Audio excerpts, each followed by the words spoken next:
Good morning, Shannon. Shannon started talking about good stuff before I started recording, so we might go back just a little bit. Shannon. So Shannon and I always pray before we get started because we don't necessarily know what we're going to talk about, and we kind of leave it up to the Lord. If we're like, Lord, just guide our words.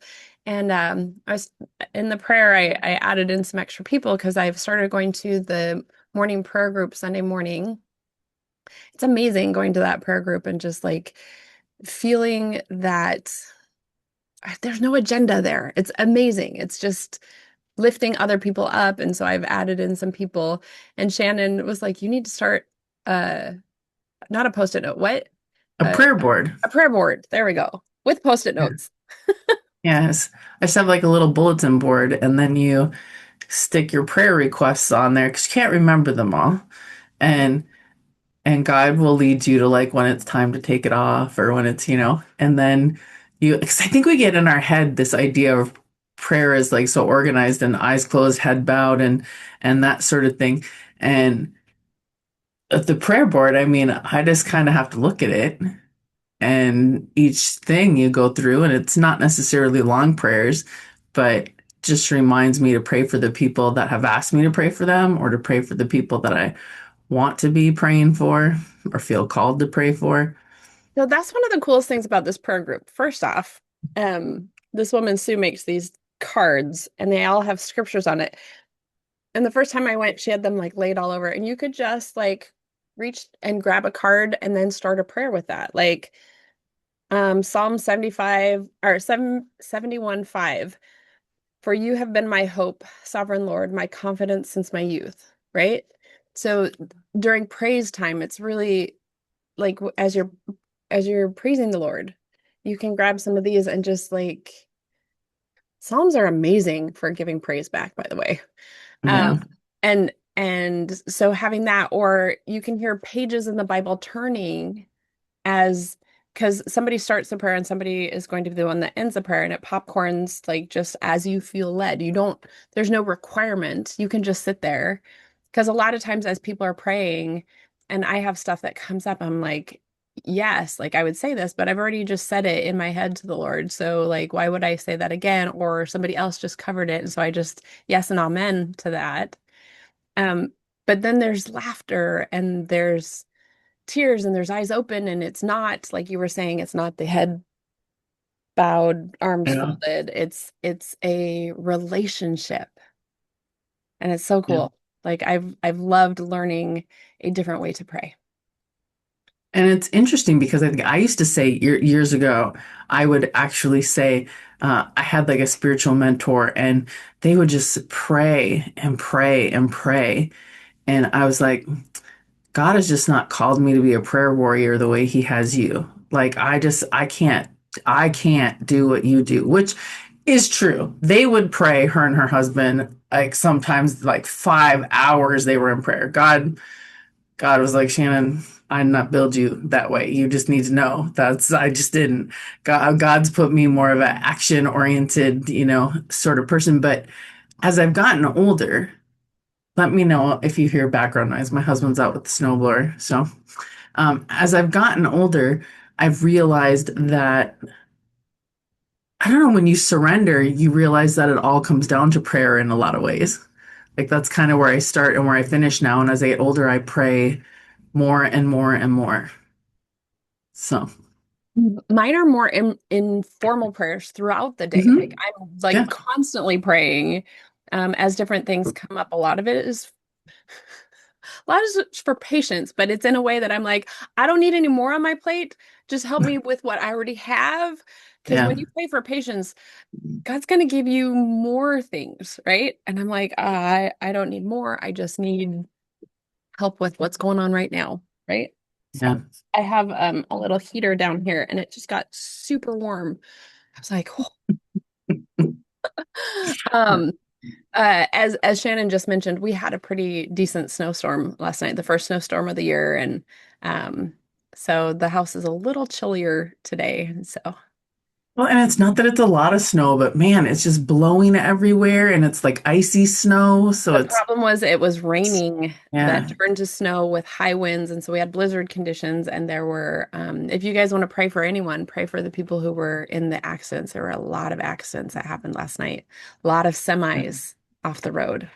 And the people who spend their days and nights out trying to clear those roads. And And man, our EMTs. yeah, we spend a lot of time in Minnesota. Come this time of year, I'm gonna be honest, y'all. We spend a lot of time complaining about the weather and the gray skies and the roads and whether they're cleaned off enough or not. But you forget that there's whole groups of people who have to be out on those roads throughout the middle of the storms and who are spending time away from their families and not getting rest because they're doing the best they can to stay on top of keeping our roads clear. And which in Minnesota, because we're a cold weather state, I mean, we're so blessed with the systems we have because nothing stops, you know.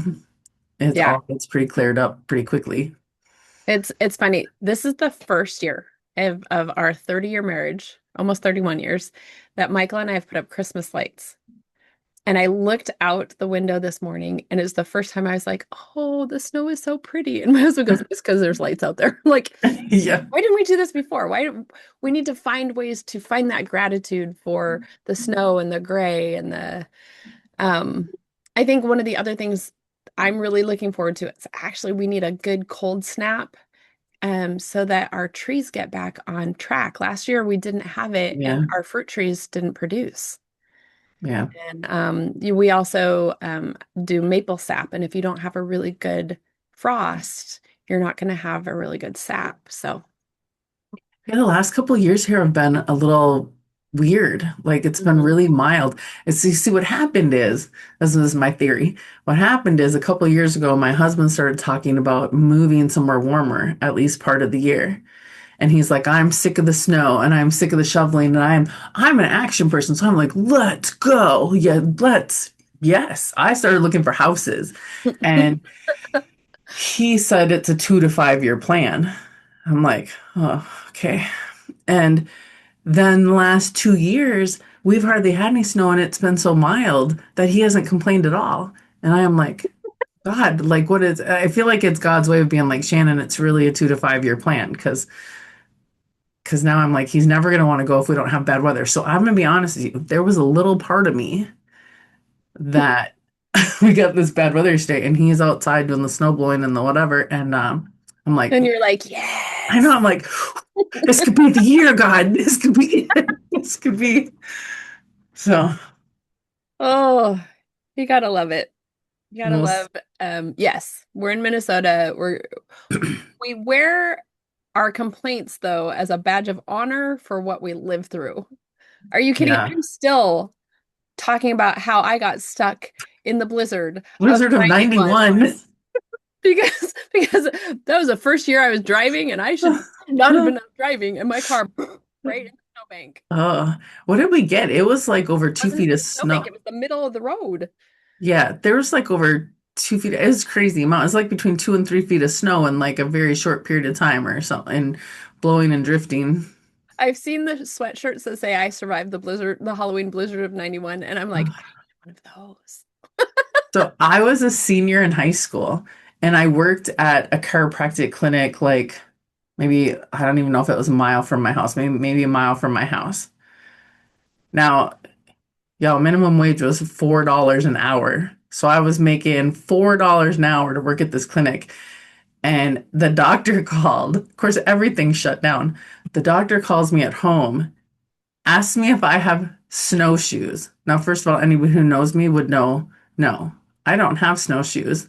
I don't enjoy the winter festivities from the outside. I enjoy it looking through my window on the inside. And so um, he wanted to know if I had snowshoes because he wanted to know if I would snowshoe into the office to call patients to get them rescheduled. Now, at $4 an hour, snowshoes or not, I was not feeling motivated to be the only person in the universe that had to go to work that day. That was my, That's so Minnesotan. yeah. Well, and you know what else is Minnesotan? My boyfriend had a big 4x4 truck. So we actually did go out that day and spent the day pulling people out of the ditches, like Yeah. driving around with a tow strap, trying to pull people out from being stuck. So, Oh, see, and that is awesome. That's where today, if you get a chance, please pray for those who got stuck in the snow, whose cars are still stuck in the snow because there's so many accidents. It was ridiculous. Pray for my son who actually has to work outside in the snow today. Uh, ew. he marks gas lines, and so I just heard him. I didn't know if he'd be going to work or not, but I hear him getting ready to go out, and yeah. Yeah, And and it's a blessing and a curse, that exact thing where nothing stops because the state's so prepared for the snow that your son has to get up and go to work today still and work outside in it. But the curse is also that nothing stops. yes. Oh, so what else has been going on, Shannon? Not much. I'm trying to think.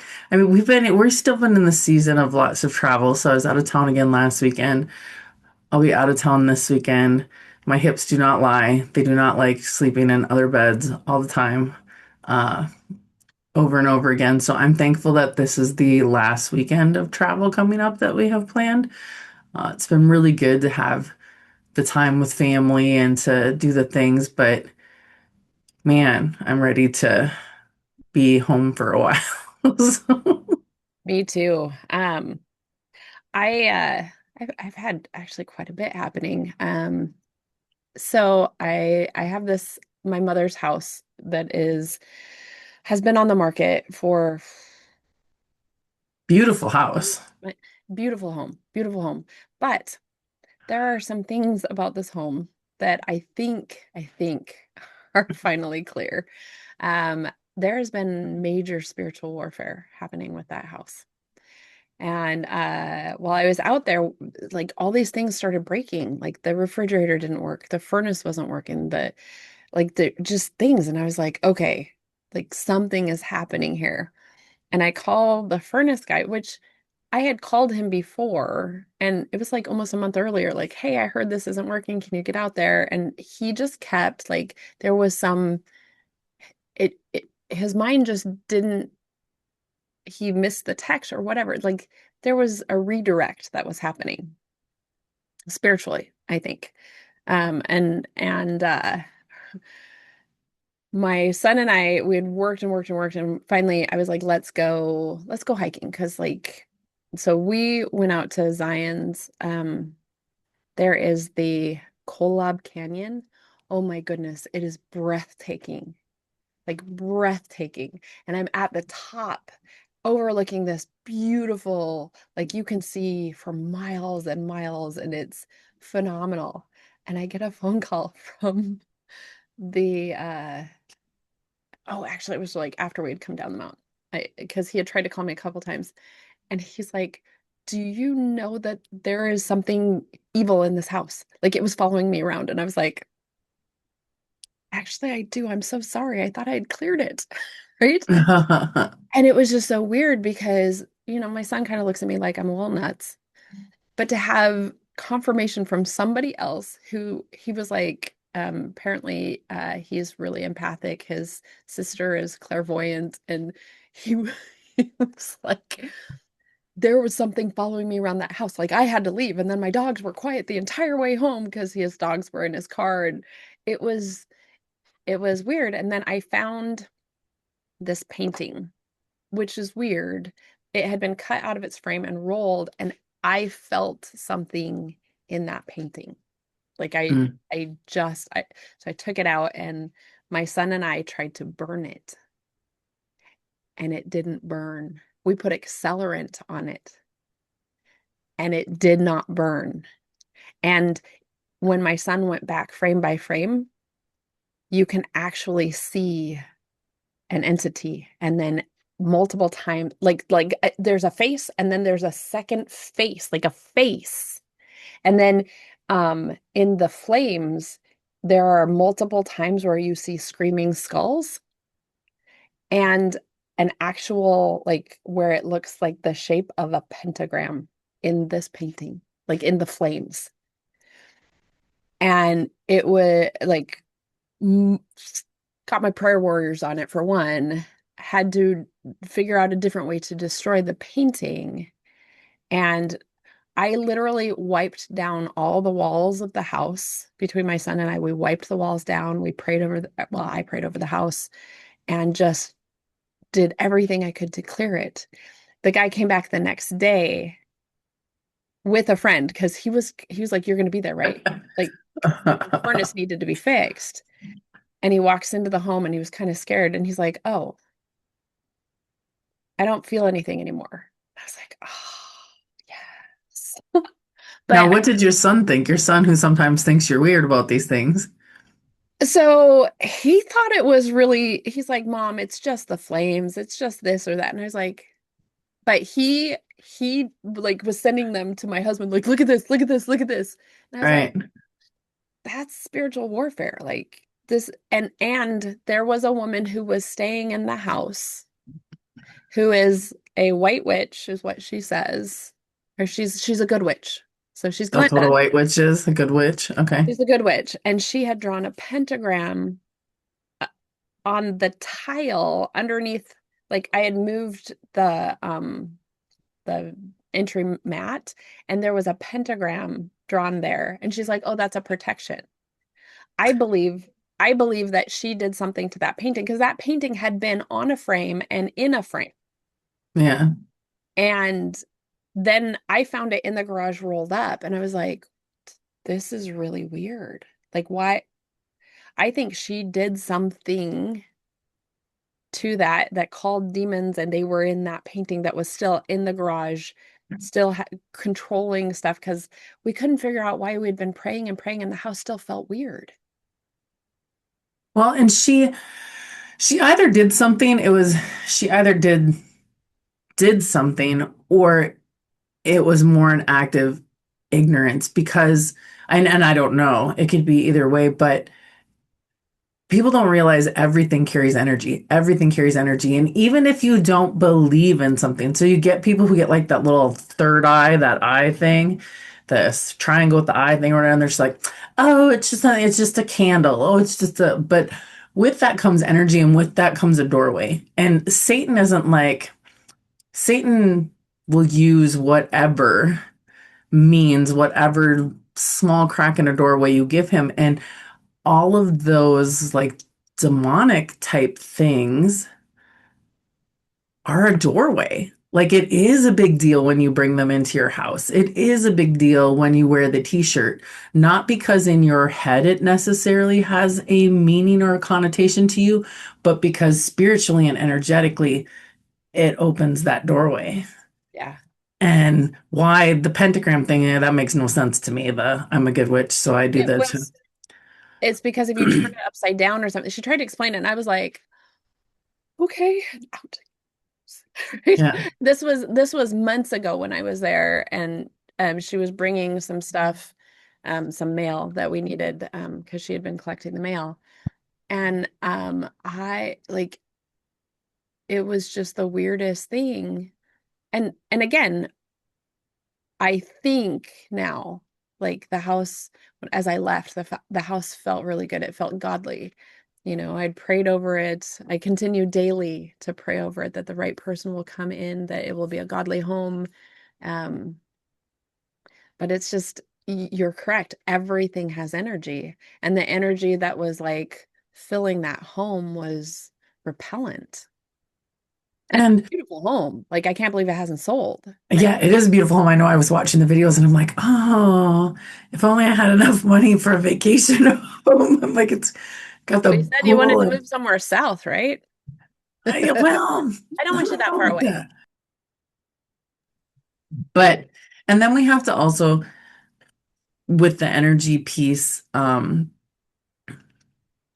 I keep in mind that not overthink it, you know. So a lot of people they get into this whole heebie-jeebie, it's got spirits, it's got this, and bring on this idea of we're powerless against that. So one of my employees, I tell you, oh, I just had one of the coolest moments at work. So we're a small company. I tell everybody point blank when they hire them, here's the deal.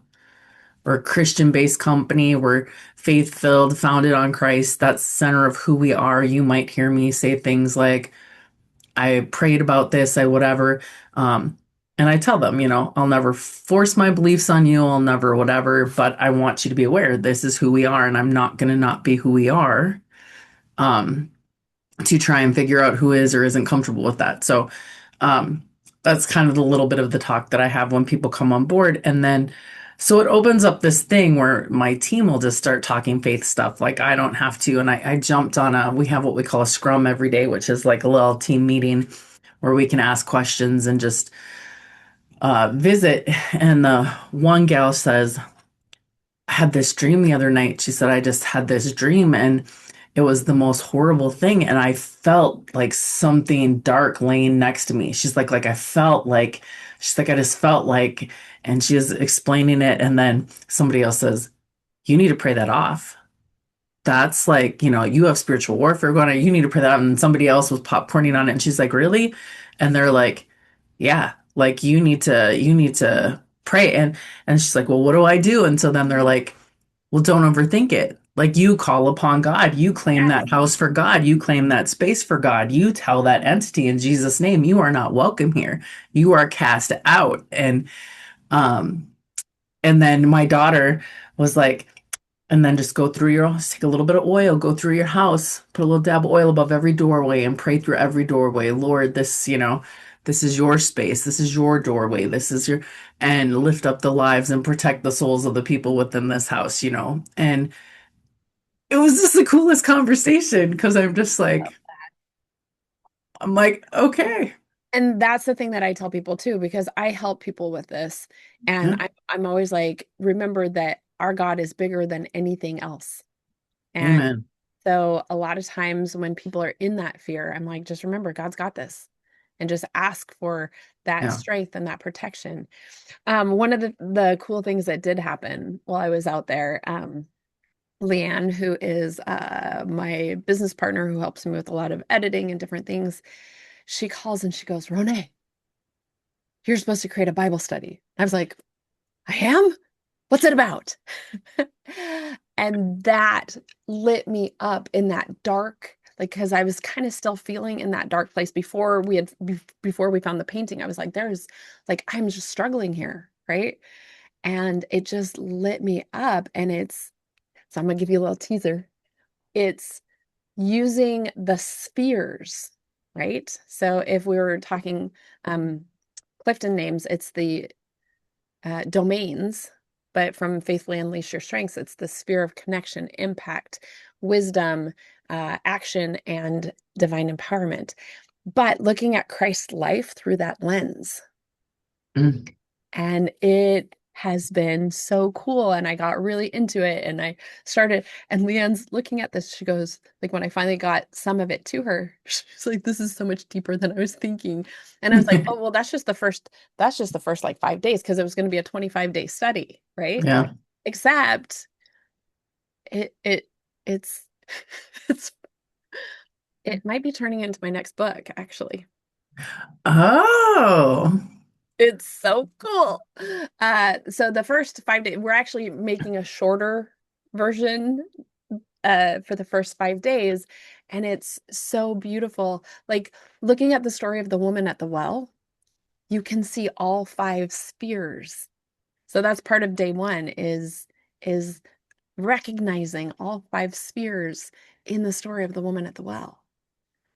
And it's like I'm so excited about this. I will have the first 5 days that I'm just giving in this shorter version by December 1st. We'll have it completed.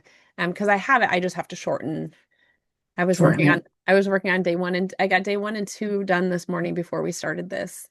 And it is just it's another way to connect with the Bible, that I understand better because of looking at it from a strengths lens. Right. And it's just I, this will end up turning into a workshop too, by the way.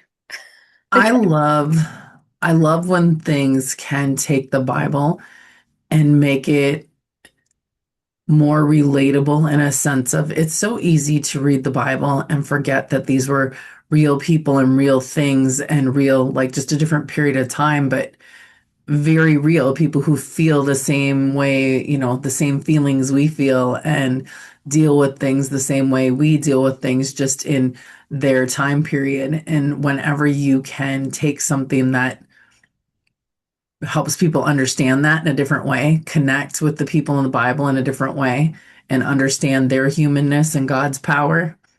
Um, I think that's always a blessing. Yeah. So anyway, I'm very excited about this. Uh Shannon, you might get a sneak peek of more if you're I am very excited too. I said in the very beginning, I was like, Bible study, you need to do women's Bible study. I don't know if this is women's Bible study, but I was like, Bible study, you need to do women's Bible study.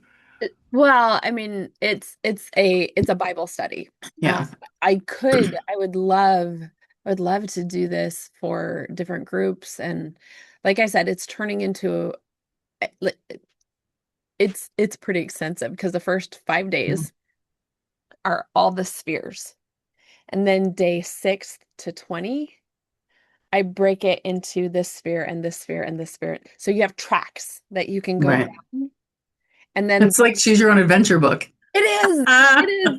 Well, and that's why I was like, oh, it'll just be a study because like I meant to study and I was like, oh, this is great, except for when Leanne added in just like 3 lines or 4 lines for people to be able to write notes in certain yeah, spots. She's like, Ronay, this is 6 pages long. Just day one. And I was like, oh, okay. Like it it started out smaller and then as I prayed about it, it was like, no, you need to add in this and you need to add in this and it I am loving getting into this deeper and it's helping me to study things more as well and ah just kind of fun. So it's a very deep cool. dive. It's a deep dive into Christ's life through the lens of spheres. And you said the first 5 days will be available to everyone. I think I saw something on Unleash Your Strength. Did you posted something in there, didn't you? Yes, that this will be coming. Leanne and I just have had to kind of tweak something. She's going through it, and if she notices a word off here, or she's like, "Hey, have Yeah. you looked at that?" And I've looked through. It's when you start writing, sometimes stuff starts to like, well, especially dyslexic. So where I think, oh, this makes sense, which is funny because Leanne's dyslexic too, but it's like the two of us together end up like making if it doesn't make sense one way, It then makes sense the other. she's like, you might want to tweak this. And I'm like, oh, okay. Now, But will your son edit this book too? my oldest, so the different son, youngest son went with me. Oldest son, Yes. probably. Okay. He has such a remarkable way of like he should be editing books because he can catch any little thing that is off. Dramatically, yeah. He brings books to me all the time. He's like, "Oh my gosh, look at this. They messed up this sentence or they forgot a comma here where they put a I don't know." Yeah. What I love about your faith journey is how God has very subtly and softly been bringing your family into it because you've talked about before you were brought up in a different faith. There's church hurt there. There's different things. So not everyone in your family is on the same page as you right now, Yeah. which is fine. That's their journey, not yours. But how God is using your journey to intertwine them in a very non-threatening way, which is non-pressuring way, which is what they need. So I just always find that's the funnest part to me is watching your journey and watching how it keeps bringing your children in It was actually really fun. So and husband. my youngest and my husband on Monday went with me to my church because we have to put together a social media kit. And Mm. so Pastor Scott said that I could use the sanctuary to first off practice because I need to practice up on a stage. But then they came in and took pictures and video while I was practicing. Oh, yeah. And Smart. that was actually really amazing because I think that's the first time my youngest has been in church in well over a decade. Yeah. And it it was great because he saw like there's a set up there and he was like, "Wait, what?" He's like, "Can I play the drums?" And Mandy was like, "Sure, go ahead." And of course they're electric, so nothing. It didn't. I didn't know that electric drums really wouldn't make a lot of sound. Right? No, Um, yeah, me neither. but then I was like, "Hey, Nate, if you ever want to come with me on a Sunday to see how this like all works," my husband was like, I don't think he'd do that." But Nate didn't say no. Right. So those, you're right, those little seeds. Well, and that's, with my oldest, there was some of that where um, we were always part of the same faith group denomination, but I remember ninth grade, she did a school project where you had to do these, as this diorama where you had to do these four rooms of your house. So they had like cardboard that intersected to create like four little 90-degree rooms, and you had to decorate each room with the things that were most important to you. And one of her rooms was just decorated all in faith and said stuff about God and crosses. And I'm like, oh my gosh, this is so good. I was so excited. But then it was not long after that she started to go in opposite direction. She started with some self-harm things, some different mental health things, a whole different journey down a different road, and got to a place where she was like, I don't even think God exists, because if God existed, then I wouldn't have to go through all of these things.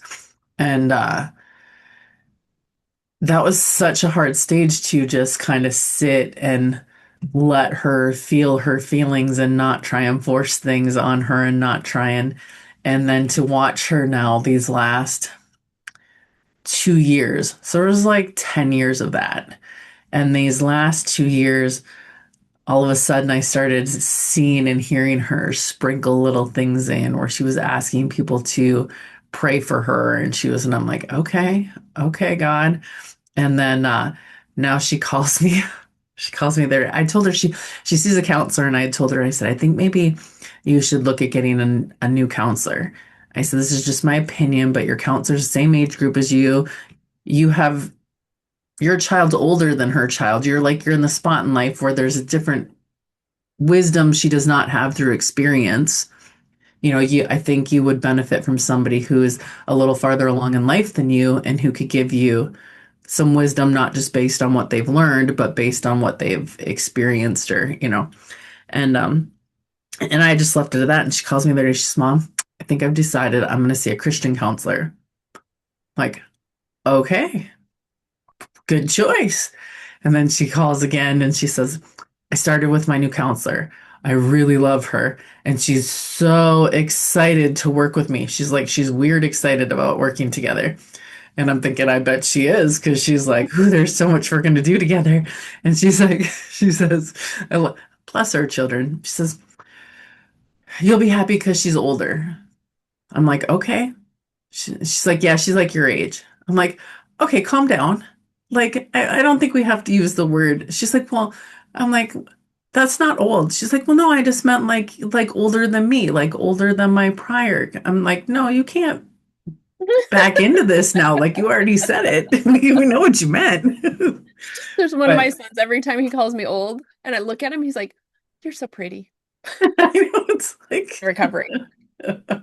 uh but it's been fun to watch her come back to this place where, I've just been praying for her to be and waiting for her to open her heart back up again. And so anyway, And super. I think that's the wonderful thing. So often when we try to force, we don't need to force. We just need to be the example, be there to listen, without judgment Yeah. in a way that when things have come up. So there's a couple times when things have come up that I've been able to say, well, for me, it really helps to get into prayer. And I don't have to like I just Right. kind You of don't say you should pray. yeah. You say this is what helps me. And then I've had so many other people, well, I want this and I want this. And I'm like, listen to your statement as they're talking about like trying to get their family Hmm. to Christ. I'm like, listen to your statement. I want. Stop. Ask what God wants. And a lot of times God will tell me, yep, you still need to be patient. Yeah. Or he'll say, I've got this. Don't worry about it. You just love on them. And that's the important part is making sure that we are in alignment with what God wants, not what we want. Yeah. That was probably one of my biggest prayer times and praying about something um along those lines and having a conversation with God. And it was funny because God just spoke to me and said, I'm the waymaker. And I'm Yes. like, so what am I supposed to do? And he's like, trust me. Throw your hands up and say, "Wee!" Yeah, exactly. He's like, trust me. And I'm like, so what am I supposed to do about this? And he said, love him.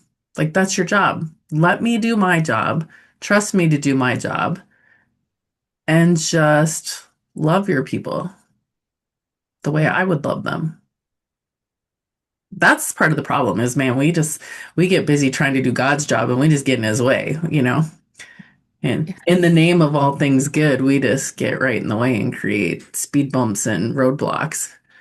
And I mean, with good intentions, but can I just say, I mean, we kind of been talking good things about going into the holidays because today's Wednesday, right? Tomorrow's Thanksgiving. Tomorrow's Thanksgiving. That's Thanksgiving. Um, I'm so excited for tomorrow. I'm in this interesting place for some reason. I'm really excited for tomorrow because I've always been really casual about the holidays because I was brought up in a divorced family. We had to run to a ton of different places. The holidays just weren't fun. It was just trying to get to everywhere at every time and please everyone type thing. And so as my kids have gotten older, I've always just been very relaxed about it. If you want to come, I'll make a meal. If no one's coming because you're going to the other side, not a problem. We don't have to get together because it's a holiday. We can get together whenever we want. And this year, we were going to go to town. We were going to go to town today. And then I said, well, I should check with the kids and make sure everybody, has plans for Thanksgiving or what they want to do. And then my oldest calls and she says, well, we're coming to your house for Thanksgiving. I'm like, okay. I mean, most Thanksgivings, we don't even cook a Thanksgiving meal because there's just not enough people. It's not, doesn't make sense. And she's like, well, we're coming to your house. I'm like, okay. And so now everybody's coming to my house. I think so it's kind of exciting. We're actually doing a traditional Thanksgiving meal, which we rarely do. But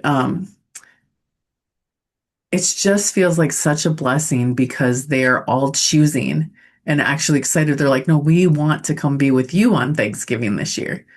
It's like, okay. So I'm feeling overwhelmingly blessed.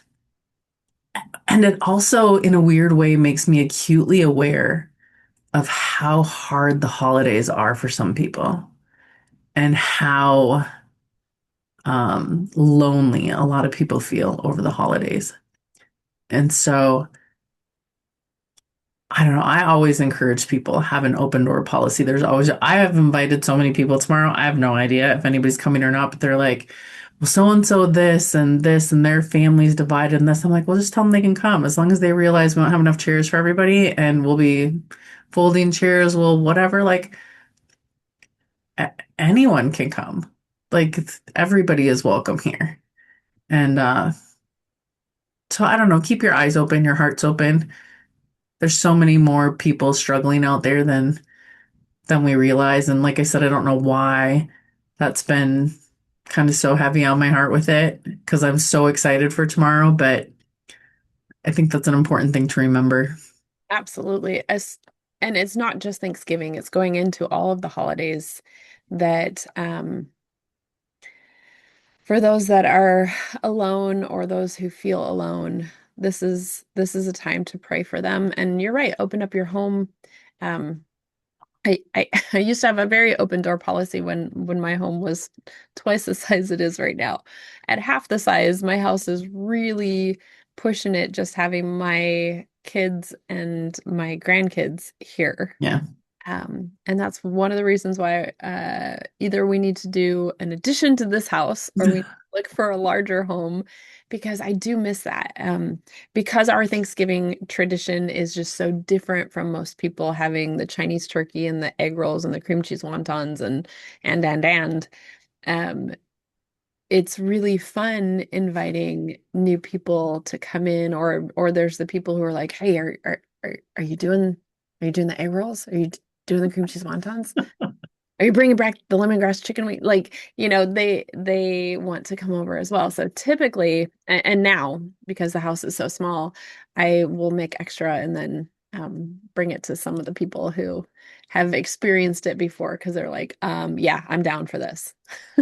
Yeah, I'm not gonna lie. When we weren't going to have anybody coming over, when I thought it was just us, and I didn't know if we were heading out of town yet, I was like, "Are Renee and I good enough friends? I could just but like, I wanna do the egg rolls and nothing is better than a homemade egg roll if you make them right, which I do not anytime I've tried. So I I can tell always you. appreciate a good egg roll.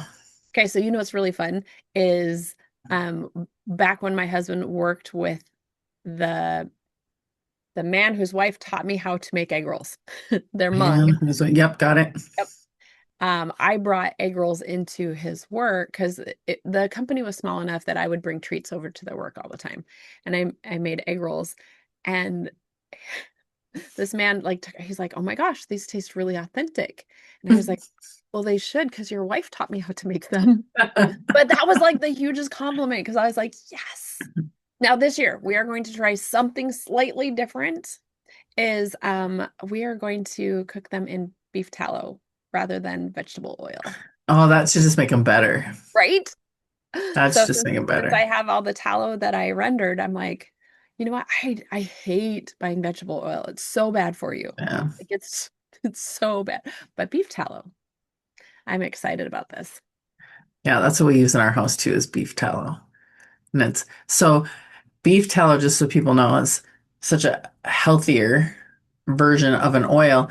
And if you want to know if it tastes good, remember back in the day when everybody loved, you know where I'm going with this, McDonald's French fries. It Yes. was like, do you like McDonald's? It's like, oh man, the McDonald's French fries. That was back when they cooked them in beef tallow. Yeah. Well, because beef tallow you can use over and over, and it's still like it. You can clean it and re-render it, and anyway, it's definitely a lot healthier. And vegetable oil should never be used. Like it just Yeah. should. Um, but yeah, I'm excited to find out the difference. And you know that I will have leftovers on Friday. Well, now I know that. So now we're supposed to go to town on Friday. So we'll see. Swing on through. Uh, it's the opposite direction, but it would be worth a swing on through. It would be worth Now, it. I will tell you on Friday, I'm super excited about this. Eddie Via has asked me to be one of the presenters for his app, and he's given me 10 minutes to speak. And it's really fun because my talk will be on who people are, how God made them, how God speaks to them through their strengths. And Mm, that's exciting for me because he's got other people who are focused on, but he gave me the spirituality part where I'm like, yay. And it's not that's awesome. my part definitely, there's no sales pitch, there's no anything. It's just me sharing how strengths has helped me in so many aspects, but specifically with my relationship with God. And that's amazing. And it really does. It really does because understanding your strengths, you have such a different level of it. So many times we spend time thinking God just messed something up, and we know He didn't. Like it's funny how in your brain, right? You think you intellectually, I know God doesn't make any junk, He doesn't make any mistakes. I get it to but somewhere inside, emotionally, heart wise, whatever, so many of us are like, but. And when you really get to lean into your strengths, it's like, oh, I see. Because we always focus on the weak side, right? You're raised actually in school, and like our communities have our culture has an idea of work on your weaknesses. It's like, okay, you're really, really good at this, but here's where you struggle. So you need to focus on where you struggle and make that better. And strengths is the exact opposite. Strengths is like there is so much more power and energy and success to be had in focusing on, well, who God made you to be and what God made you to be good at. That, everybody has things they're not good at, and that's the way it's supposed to be. Just don't be good at those things. Let somebody else be good at those things. It's kind of like in business. It's like I'm not an accountant. I don't feel a desire to have to become an accountant to do my own taxes. I just work with somebody who's really good at that thing that I don't know how to do. And somehow when you look at it in that sort of relationship, that's okay. But Yeah. when you look at it in terms of being one characteristic over another, we think we need to be all things. Yeah. Uh, um, as you were saying, a lot of times, especially in school, they're saying, well, you're good at this, but you need to work on this. A lot of times they don't even say the stuff you're good at. They just Yeah. focus so much on what you need to improve. And you're right. I love looking at everything through the strengths lens of you are really good here. Let's let this stuff go. And that's what God Yeah. wants you to do also. Like focus on this. I have this, like I had opened this up as I was studying earlier, but I haven't closed but it's in my Bibles right here. And this big part here, but seek first his kingdom and his righteousness, and all these things will be given to you as well. Right? So if we seek God first, and he's like, look, I love you. You're good at all these things. Like focus on that. And that just like it just keeps coming like I'm supposed to share this scripture. Because it all comes down to surrendering and giving it to God. Yeah. And if you're not hearing him, it's because you're not listening. Yes. And if you think you are and you're not hearing him, then pray for that. Pray to hear him. And know that you will hear him maybe different from the person next to you. Yes. God will speak to you in the way that you were meant to hear him. Yeah. Absolutely. Well, on So that happy note, I hope that you guys are staying safe in the weather. I know that there's weather happening all over. Hope that you're staying safe. I hope that you know that you are loved. And please let us know how we can pray for you. Shannon? happy Thanksgiving, everyone. Yes, happy Thanksgiving.